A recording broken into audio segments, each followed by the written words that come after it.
This Kelly. conference will now be recorded. Great. Good morning. My name is Kelly Friend, and I'm the Director of the Division of Agricultural Environmental Services. And it's my pleasure to welcome you to Ag Science Cafe this morning and to introduce our guest speakers. We're really excited to share with you about our Conehead Termite Eradication Program.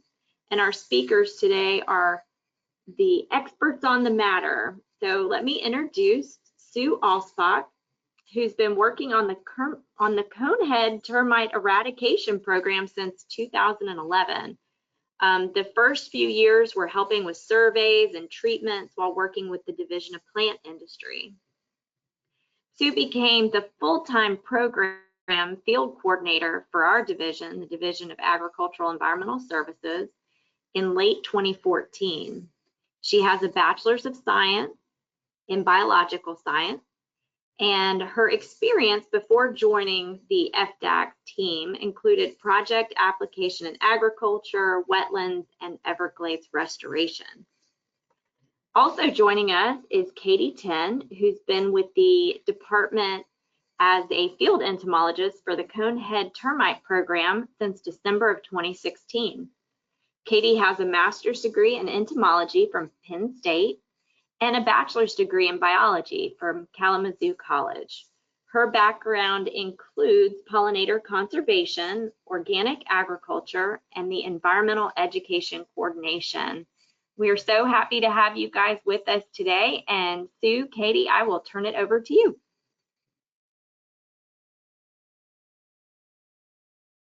It'd be helpful if I unmuted myself. Thank you so much, Kelly.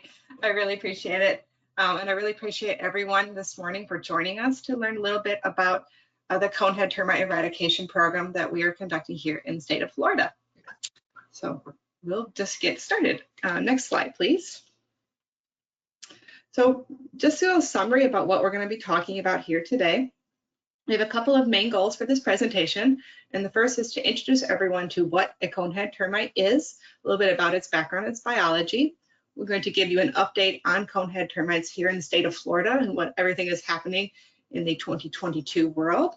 We will discuss a little bit about how our conehead termite eradication program works, some of the interesting parts as well as some of the challenges, and the thing we do for every single outreach presentation, which is to educate every one of you on helping us achieve this eradication by being more eyes in the field, learning what it is to look for when you're out and about, and how you could possibly report that back to us to improve the chances of removing this termite from the state. Next slide. A little bit on Conehead Termites 101. The species name for this termite is Nasutotermes corniger. It is an arboreal termite, which means that it nests above ground in trees or on the ground, etc. And this makes it very distinct from a lot of the other termite species that we have here in the state of Florida, in that it is not a subterranean termite, and it is not a single wood nesting that doesn't spend its entire life inside one piece of wood like drywood termites do. So we'll get a lot more into the nests later in the presentation. But they are a social insect, which means they have caste system. It's a division of labor where there are kings and queens that do the laying of the eggs, workers and soldiers that have different roles within the colony. And they will eat anything that is made out of cellulose. They have a very, very broad feeding preferences. So basically, if it is a wood or cellulose-based product, they will eat it. And this is one of the things that makes them such a threat to the whole state, basically, in that they are not very particular as to what they will attack and cause damage to. Next slide. So here is the native range of the conehead termite. They are typically found in southern Mexico, Central America, northern South America, and many of the Caribbean islands. I like to tell everybody that it's not quite Florida, but very, very close to being Florida. So you can see how it would make sense that they landed here and would be very comfortable living this close to what is their natural range. Next slide. So far, the only known populations of conehead termites that have ever been found in the continental United States have been here in Broward County, Florida. But primarily, we want to emphasize that they really could be anywhere outside of this county as well. This is Sue. I just want to point out just to really emphasize this point. They really could thrive anywhere in Florida, the southern Gulf states, and Texas. Basically, as long as they have water, they would be quite happy. And I hear pest control operators say, oh, they're in Broward County, I don't have to worry about that. But actually, that's not true. Everyone in the state should be looking for these. And Katie's going to expand upon the reason for that why later. But again, I want to emphasize they could be anywhere in Florida. Next slide. So a little bit on the history of coneheads in Florida. They were first discovered in Dania Beach, which is actually where I'm located, in 2001. That's again in Broward County. So they've been known to be here for coming up on 20 years, but not quite there.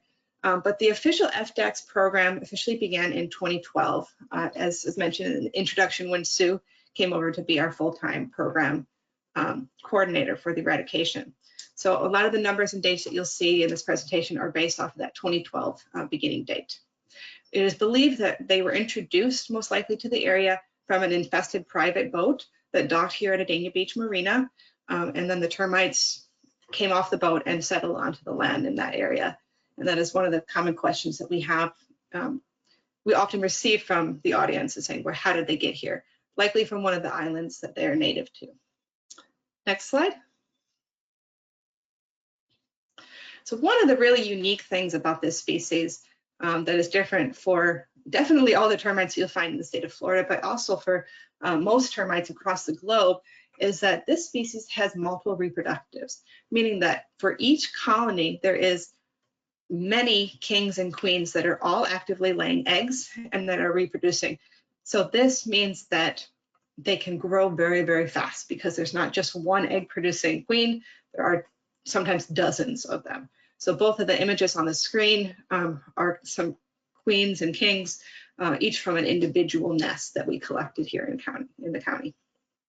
So again, they have very, very fast colony growth, which is one of the things that makes them extra dangerous.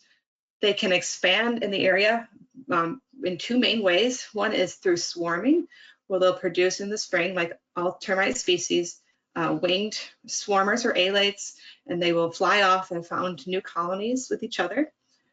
Or they can do something that's called satellite nests, where the new reproductives that are created every spring in the colonies can essentially go through and walk next door and set up a new colony right next to their original. So because they have such diversity in terms of the number of reproductives, they're happy to expand locally. They don't have to always fly really far away.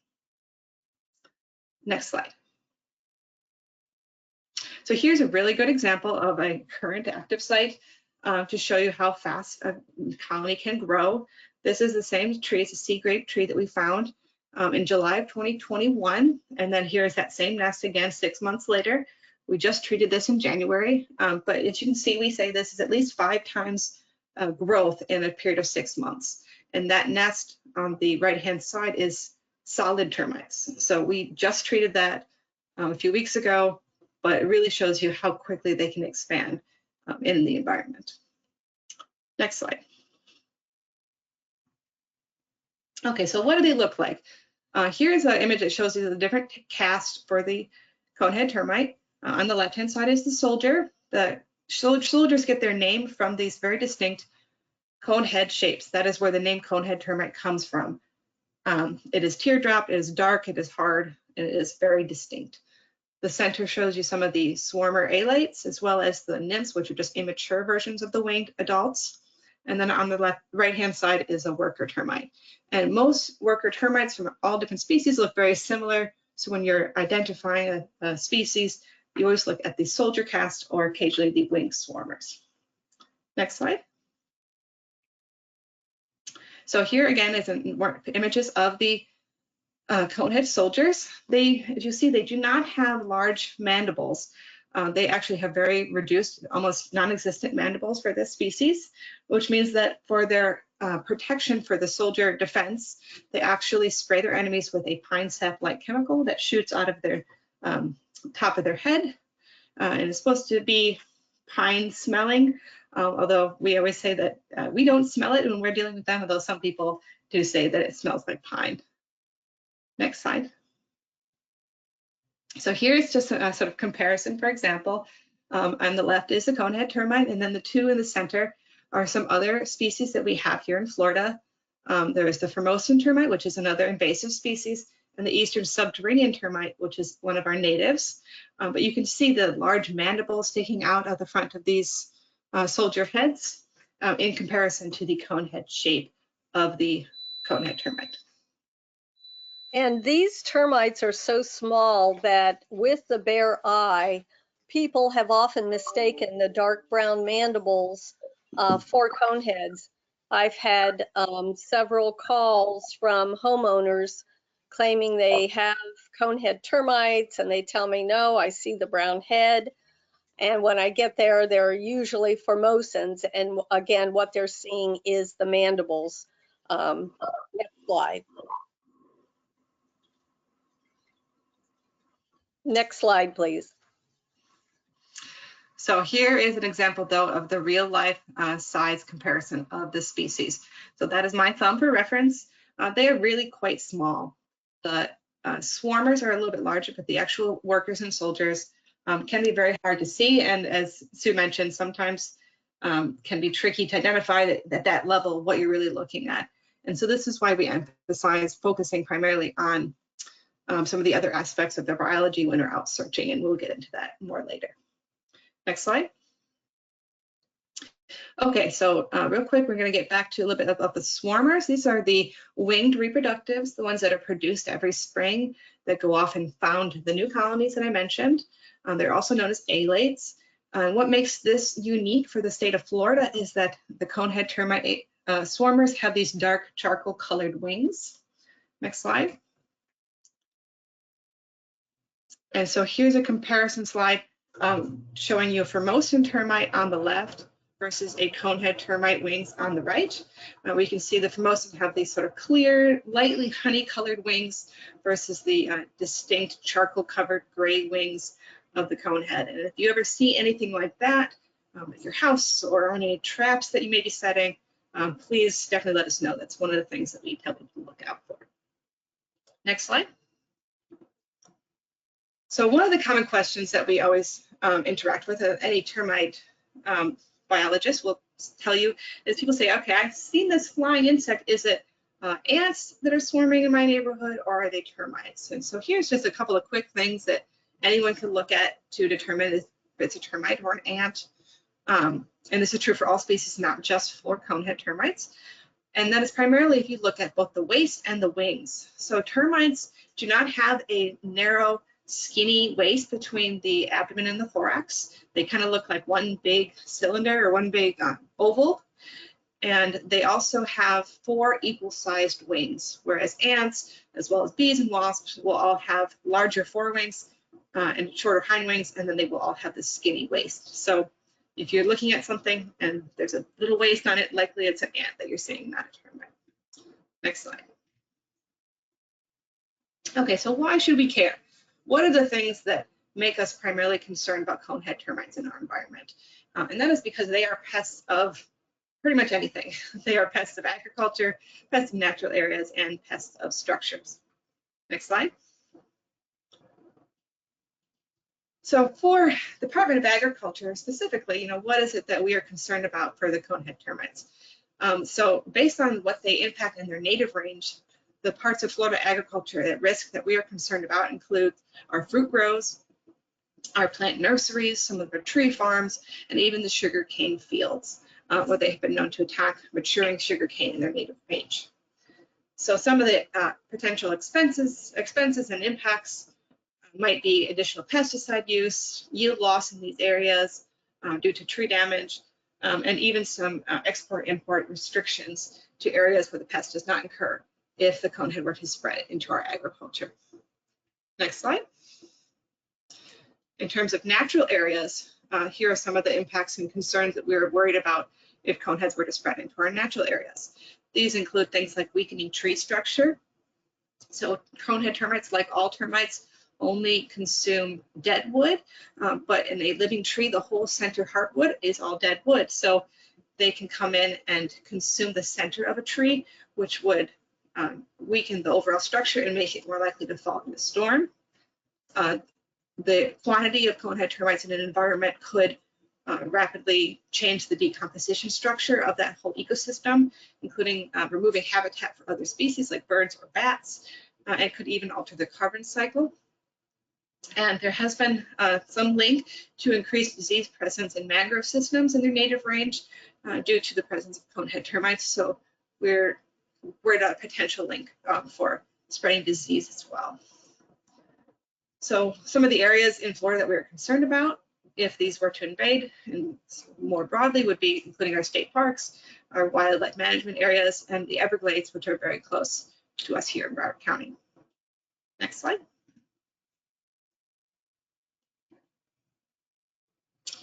So threat to structures. This is also a concern, and this is primarily a financial one. So we have an estimate from 2012 that would estimated the cost if conehead termites were to spread for just the 4 southeast Florida counties.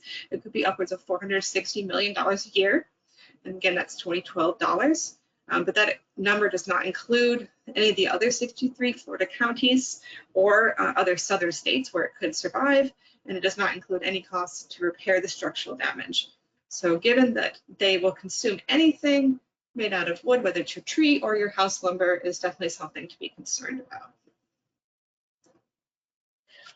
In this picture here, the homeowner has created an absolute perfect storm for conehead termite invasion into their house.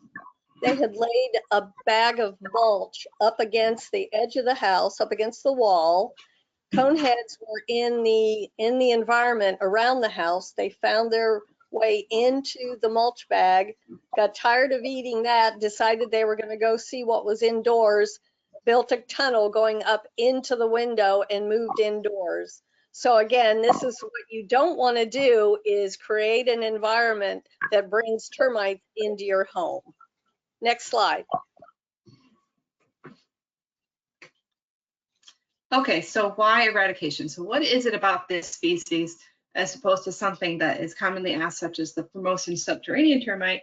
Why do we believe we can eradicate conehead termites from our environment? And there's a couple of big differences. The number one is that so far, coneheads are still in isolated populations. Like I said, we've only known them to be found so far in Broward County, which makes it reasonable for us as a small program to actually attack them. And also they produce these above ground nests. And again, in comparison to a subterranean species, we can go back, we can find the colony, and we could treat all those reproductives at one time, versus a subterranean colony where you may have something that's feeding on your property, feeding on your house, but to actually track it back and locate where that heart of the colony, where that nest is underground, is near to impossible. So that's one of the things that makes it eradicable for this species. Next slide. So again, these are the sort of characteristics we identify that makes us believe that we can achieve this goal. We have the above ground colonies and nests, like I just mentioned. They also produce these tunnel networks or highway systems going up and down trees, and this is how we primarily find them in the environment, and we will definitely get into that more later.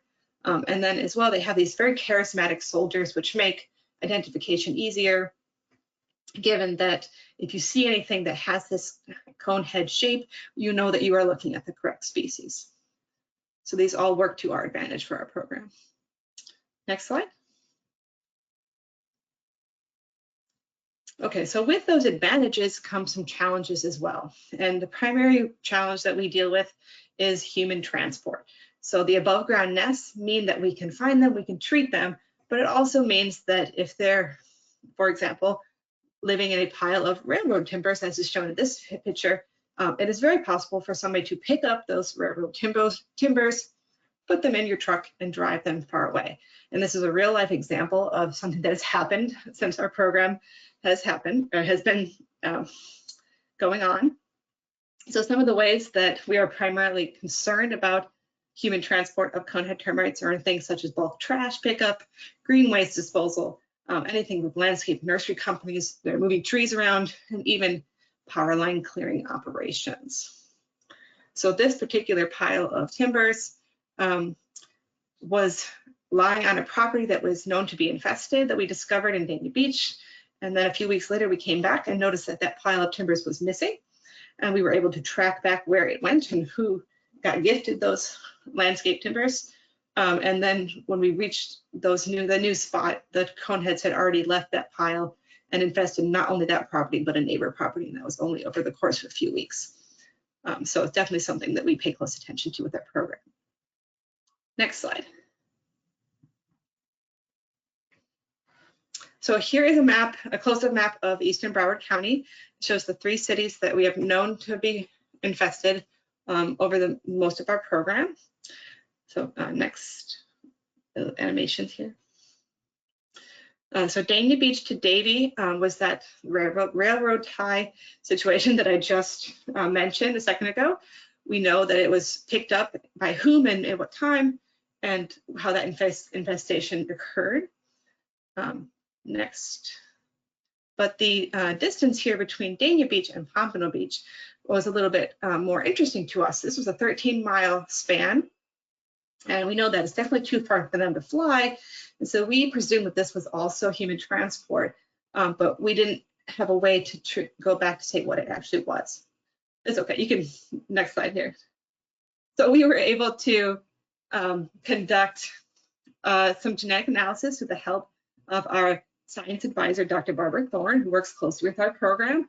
Her and a couple of her colleagues were able to collect specimens from some of their colonies in Dania Beach as well as Pompano Beach and compare them to see how closely they were related to each other. Next. And so what we discovered from this genetic analysis study was that the results were consistent, that they were all part of a single introduced colony. So they all came in from one original colony, and that had spread over the cities. And so this is why we believe that it was through human transport between Dania Beach and Pompano Beach, or vice versa, although we believe still that Dania Beach was the beginning, that is how they spread that distance. And so, next slide. What we really emphasize with this is that we have at least 2 specific examples that we can point to saying humans picked them up and moved them across the county. And so if this is the case just here in our local area, we really want to know where else could they be. And so this is where we emphasize that just because we know that they've been here in Broward County does not mean that they could be elsewhere. Some of these could have in the past 20 years gotten picked up and moved anywhere. They also could have been introduced in different areas. So every place in Florida is a risk for the species, and that's why we want everyone to be aware of what they are and how to find them. And this is where we really focus on outreach and education for this program. Next slide. So I'd like to talk a little bit about things prior to about mid-2020, and Katie will go into post mid-2020 in just a little bit. But what I wanted to share with you is kind of where things were as of mid-2020. We had, as Katie mentioned in previous slides, we had them, Conehead termites were present in 3 cities. We had a total of 85 properties that had conehead termites at one point in time or another on them. And you'll see the map on the top, everything in, at least it's purple on my screen. That's the Dania Beach infestations. Everything is in purple are properties that actually had conehead termites on them. And then the map below are the properties in Pompano Beach that had conehead termites on them. All those properties totaled approximately 52 acres. And so as of today, all of those properties, to our best of our knowledge, are currently quiet. And by quiet, I mean we're not finding any conehead termites on those properties. Next slide.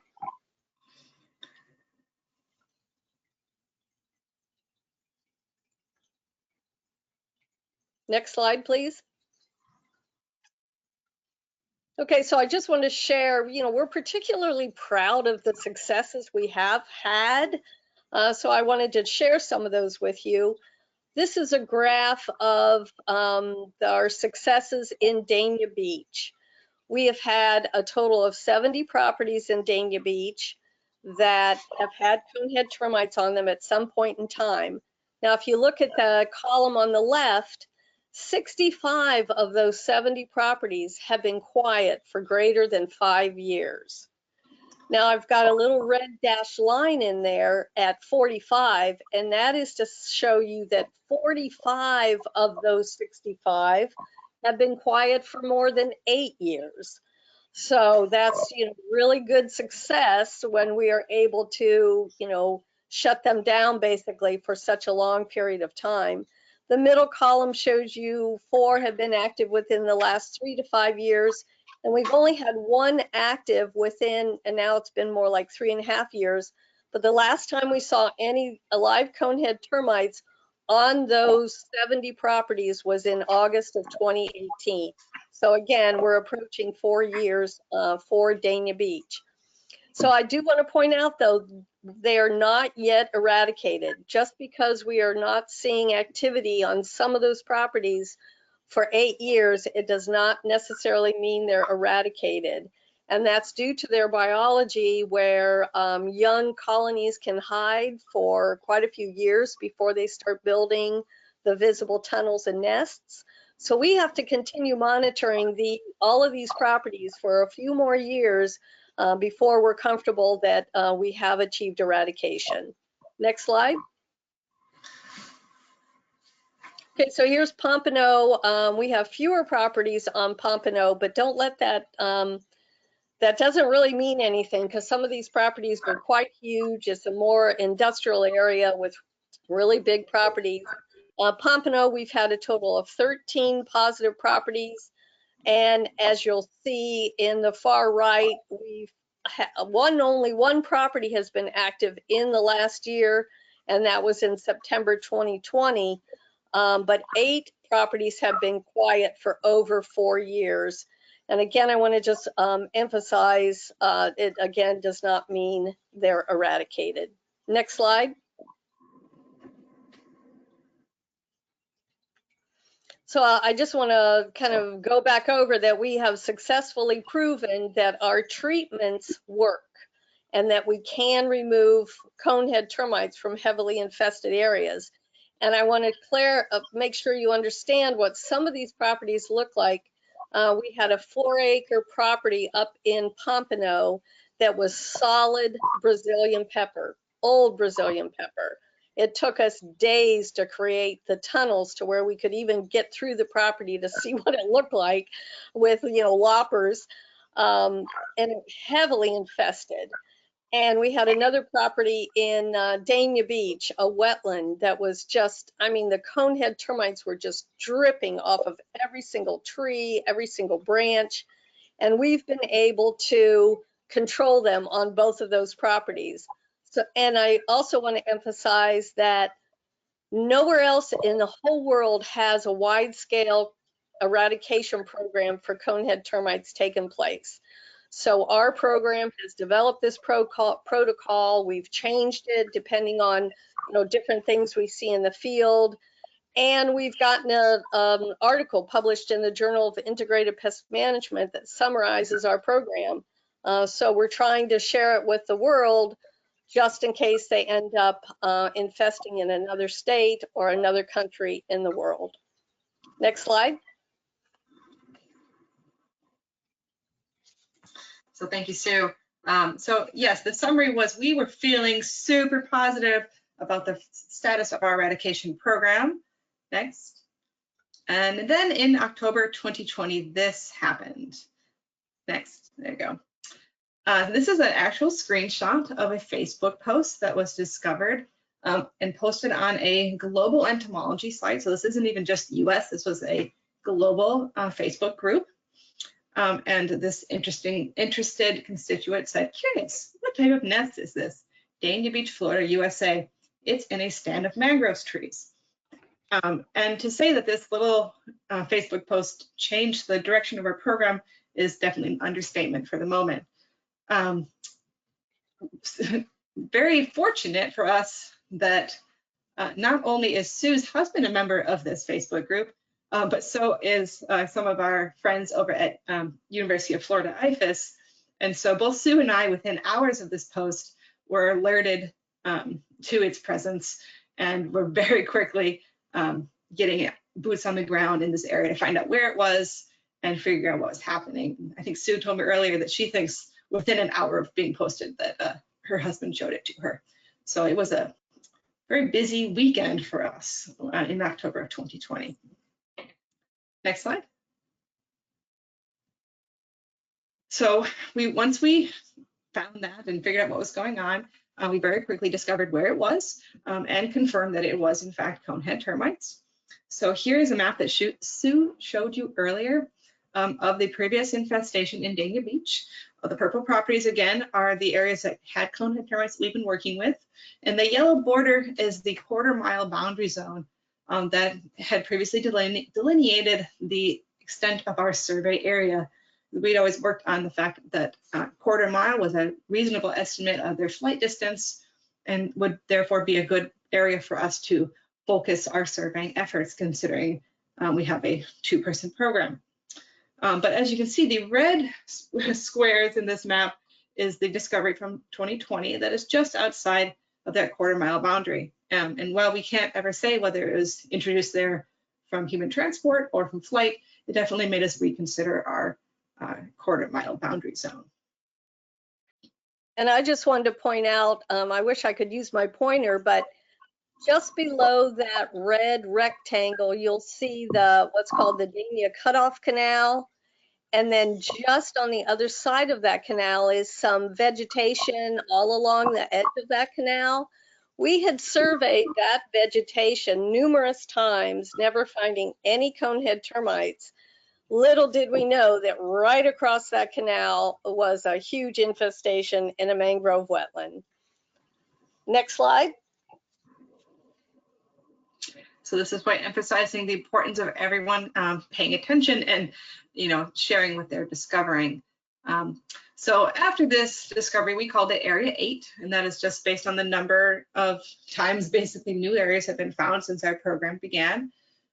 When this first discovery was made here in Wetland W6, which is the name of the mangroves where that was discovered, we initially organized a widespread area survey. And given that it was COVID times, this was January 2021 when this big survey was taking place, we reached out to all of our local FDACS inspectors, anyone in South Florida, since traveling was definitely not something we were doing at that point.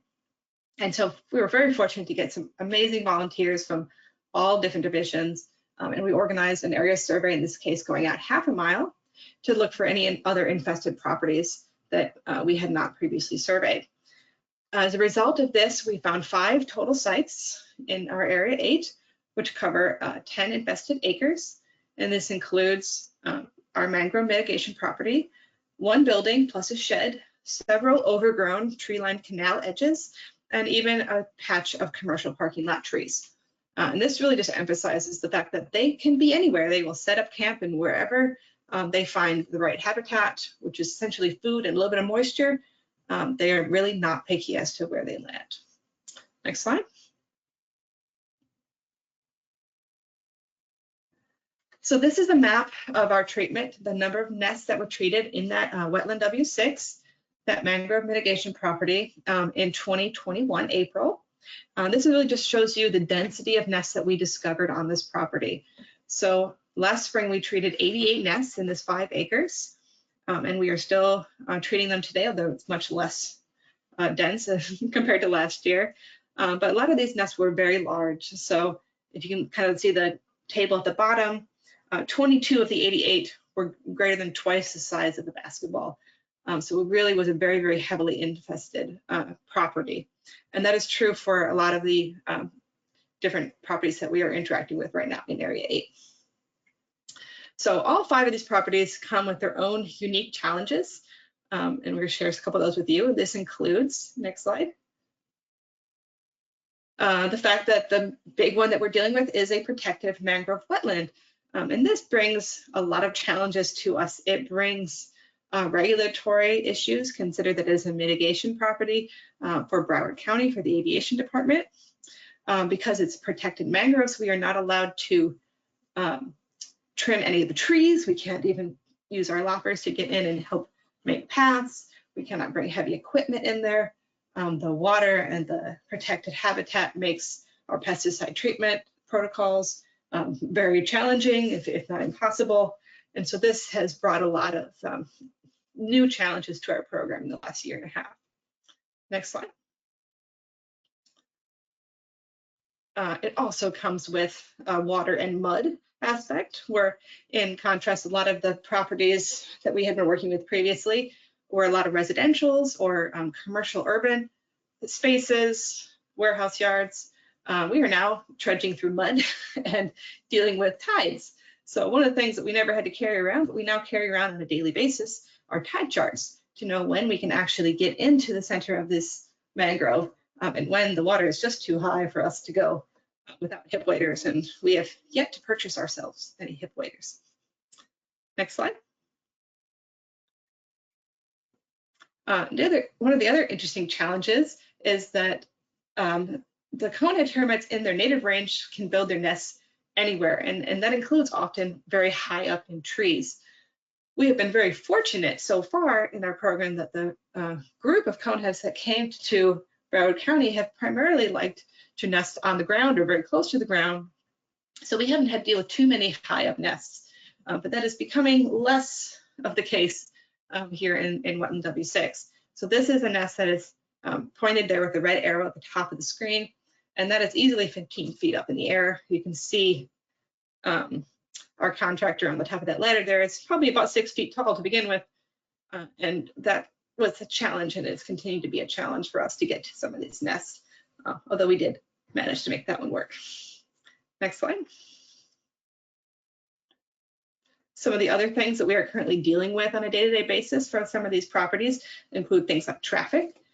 So like I said, we have canal right-of-ways and between roads and waterways. A lot of the times we find coneheads in places where there are limited people, or people tend not to interact with the vegetation very much. So this is an example of a roadway that is very heavily infested, and most of it is not nearly that open. Next slide. And we even have airplanes. Given the proximity of a lot of the infested properties in Area 8 to the Hollywood-Fort Lauderdale International Airport, including directly off the back end of one of the new runways. So this is some clips from a video of the airplane actually landing over top of our heads, which happens about every 5 to 10 minutes when we're on that property. So it's definitely something that makes it both interesting and a little bit more of a challenge and can get quite loud. Next slide. So then the real question comes down to is how can two people make this big program work? And the real short answer to that is with as much help as we can find. And so we really push and work strongly with as many community partnerships as we can. So this is a list of just some of the different agencies and community groups that we've worked with in the last few years. The first is ESISMA, which is the Everglades Cooperative Invasive Species Management Area, which is a local working group of South Florida biologists, natural area managers, and such that combine together to do a lot of things such as python removal, etc. But they've been very helpful to us recently to get into some of the denser natural areas to survey, and even providing us with boats. We work with the county aviation department, which has a lot of the properties that are currently infested, other FDEX divisions, as I mentioned, including the Florida Forest Service, which has provided us a lot of awesome equipment and time over the last few years. The City of Dania Beach, Broward County School Board, and private pest control companies amongst them. Again, that is not everybody, but been some very helpful to us in the last few years. Next slide. So here's just a couple of images of FDEX division, different groups that have helped us out over the last few years. This includes things such as a lot of surveying assistance, some pesticide applications, tree removal, and more. And so for reference, Sue mentioned at the beginning that we had a property in Pompano Beach that was solid Brazilian pepper. That is our local wildland fire crew using some of the fire line equipment to come in and help us gain access to that property to conduct surveys and conduct treatments.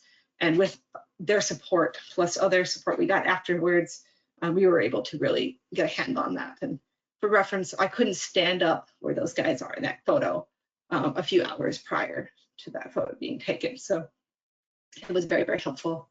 And then you can see the COVID survey conducted at the top screen and pesticide and surveying things. We can't thank everyone enough for anybody who's supported us over the last few years.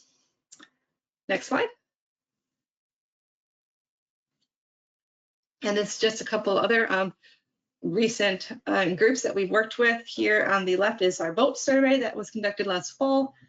This is a member from National Park Service and the Florida Fish and Wildlife Conservation Commission, who provided us not only with the boat, but the piloting services to conduct a survey up and down the Dania Cutoff Canal. And we were fortunate to not find anything new from that survey, which we were very pleased about. And then there's also some groups getting some education on conehead termites, actually on the ground infestation in W6. Next slide. So how does our program really work? The search, and this is what we do really on a day-to-day basis, is a combination of local surveys and boots on the ground from Sue and I here in Southeast Florida. But we also really focus, like I mentioned before, on larger outreach programs. And this is both local and Florida-wide. We do presentations such as this. We make publications, have event booths, and even social media posts. And all of these outreach ventures are always focused on education on what to look for, how you find them, and how you can report them back to us to continue our program. And we reach out to as many demographics as we can, you know, the general public, landscapers, but one of our top priorities are pest control firms. Pest control companies have identified 3 of the 4 new infestations in Broward County. So the landowner will see something strange, you know, they'll see the tunnels or maybe they'll see a nest. They call a pest management professional and they're the ones that actually bring it to our attention that it's coneheads. Next slide. So here's just a couple of examples of our variety of outreach. This is myself and Johanna, one of our AES coworkers, at a termite booth at a West Palm Beach home show. This picture is actually like January 2020, so the last time we saw a lot of these people in person before COVID. And then here's Sue giving a presentation for a local radio station a few years back. That was one of our unique outreach ventures, and that story has also been replayed a few times since then. Next slide. Okay, so now we're down to the how you as the audience can help us. And this is to gain your education and to help us be more eyes in the field. Next slide. So if you're out and about, how do we identify coneheads in the field? What is it that we tell everyone to look for? So to circle back what we've mentioned a few times, those things are the tunnels, the above ground nests, and the charismatic conehead shaped soldiers. Next. The soldiers, as we mentioned, are very distinct, but they are also very small. And often if you're looking at a conehead soldier, you will have already gone through the tunnel and or the nest. Next slide. But the other thing is that the nests, as I will show you, are not always that easy to find, and the tunnels typically are. And so when we're out in the field, when I am out conducting a survey, the #1 thing that we are looking for are these conehead tunnels, and that is what we ask everyone to focus on. Next slide. So how do you identify coneheads tunnels? Well, these tunnels are about approximately ½ inch in diameter, typically. They are hollow and mud-like tubes or straws. I like to describe them as straws because if you take your finger and brush it across a conehead tunnel, it will still hold their circular shape. And sort of like when you're looking across the top end of a drinking straw, that's what you're looking at through the side of a conehead tunnel. And this is distinct to any other species of termite or ant that may produce similar tunnels in Florida. That shape, that crisp circular shape, is typical of the coneheads. And they also produce these large branching networks of tunnels. And so coneheads will build tunnels to get between wherever they're nesting and whatever they're eating. That is their highway system, that is their travel mode for going all directions. They are surface travelers. So they tend to make these large branched tunnel networks that are very apparent when you're in an area of heavy infestation. Next slide. So here are some tunnels on trees next. And you can see on some of these, you can tell there are things that may look like vines, but are in fact in all these images, conehead termite tunnels. Some trees or surfaces have more of a smooth bark, and this makes the conehead termite tunnels stand out, whereas something that has a rougher bark, on this case on the right-hand side, it's a mango tree, but oak trees are also very common where they may blend in much more, but they're very similar. That's probably what we're looking for. Next slide. They also will build tunnels on man-made objects. Next. So you'll see in this image that they build their tunnels, like I mentioned, between everywhere from where they're nesting to where they're feeding. And this includes some exploratory routes where they're trying to get from point A to point B. So the first image there on the left is a conehead tunnel going up the side of a chain link fence.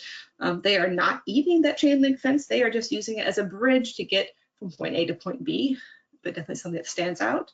The center image is not a wire going from the bottom of that AC unit, but is rather a conehead termite tunnel going into the building and most likely seeking out the moisture that's coming out of the bottom of the AC unit. And then just some of the arrows, they're not showing all the tunnels on the right-hand side on that stack of pallets up in Pompano Beach, and that cement wall there that's just covered in conehead termite tunnels.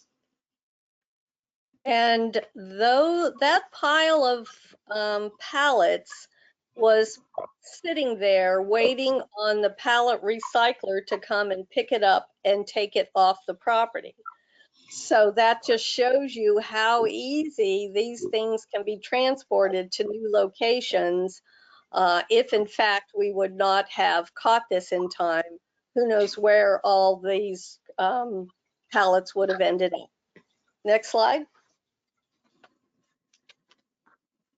And so here in that same property as that stack of pallets is another great example of conehead tunnels going up the 2-story concrete wall.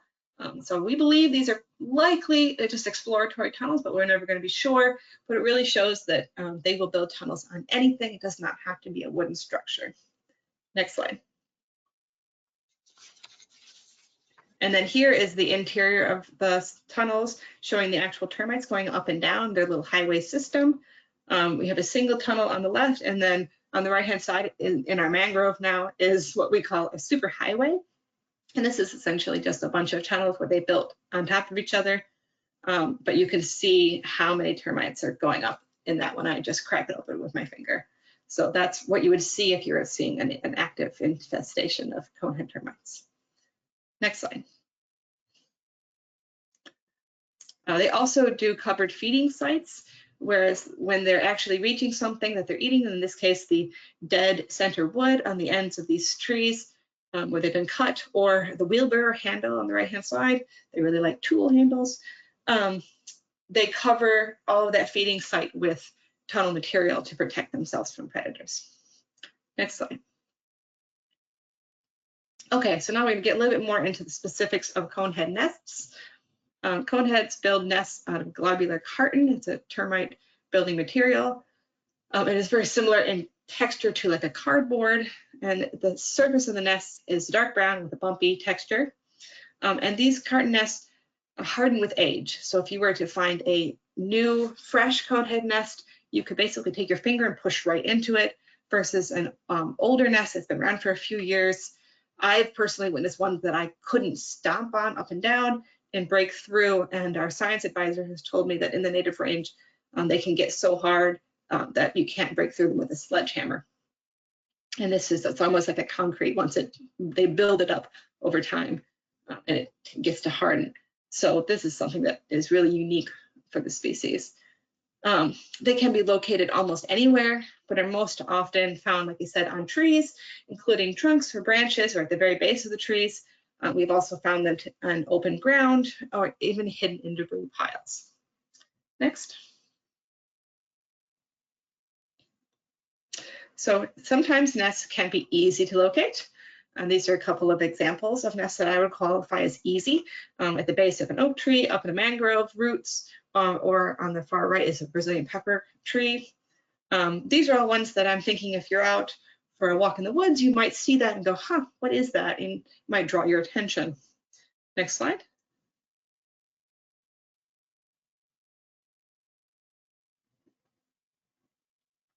But also they sometimes can be difficult to locate. And here are some examples of ones that I would qualify as more difficult. The first is in a pile of debris, some cut logs and things where they've stacked up and you had to move the logs out of the way to find that conehead nest. The center image is the underside of a concrete stairwell. Again, so the nest is not on actual wood, but as you can see, the tunnel's going down to some of the wood that is on the ground, and then it was very close to a forest area as well.